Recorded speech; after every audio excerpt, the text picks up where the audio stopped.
You walk onto the set, you have this feeling of awe. You think that Leonard Nimoy or William Shatner is going to walk around the corner any minute, and then you see the chair. And it's like, should I? Is anybody looking? Can I? And then you walk up to it, and first you touch it. You don't really sit in it at first because you're not quite sure whether your butt is worthy or not. But then you touch it and you swirl it. Most, you know, have to kind of twirl it to see how it swirls. And oh, God, it's got like ball bearings on it. It twirls so nice. And then finally, when nobody's looking, you ease yourself into it. And then when somebody's looking, well, I was just cleaning this off right here.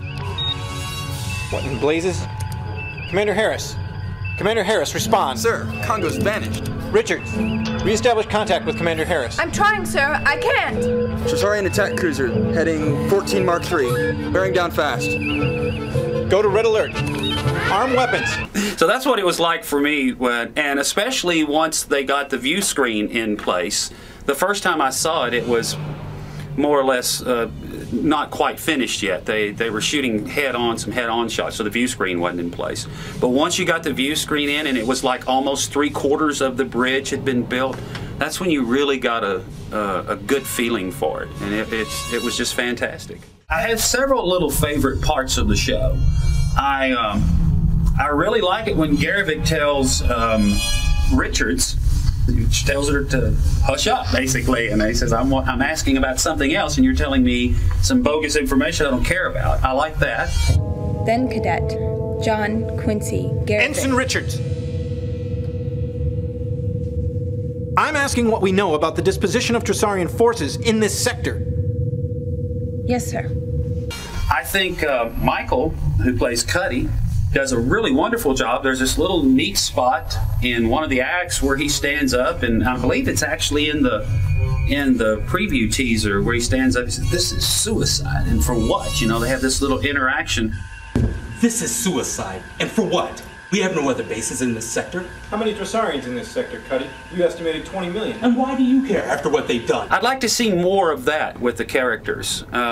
Story is really good, but I'd like to see the characters more. I'd like to see a little more interaction between the characters themselves and do a little more character building and along with the story, because the story is great. It's a very interesting story. When I read the script, I was like, I believe it's because it holds very true to the Star Trek world.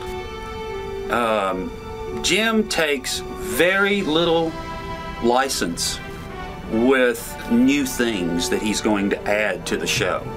I'll give you a little example. In the competition Brand X fan film that's on right now, it's depicting the same time period, except when they transport in, they use like half of the next generation effects for transporting. They use half of the old and half of the new, and they add their own. It's sort of like, well, we didn't like that about the old show, so we're going to change it in our show. You know, and I don't much care for that.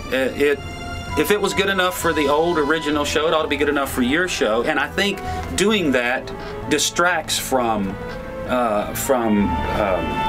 the production value as a whole.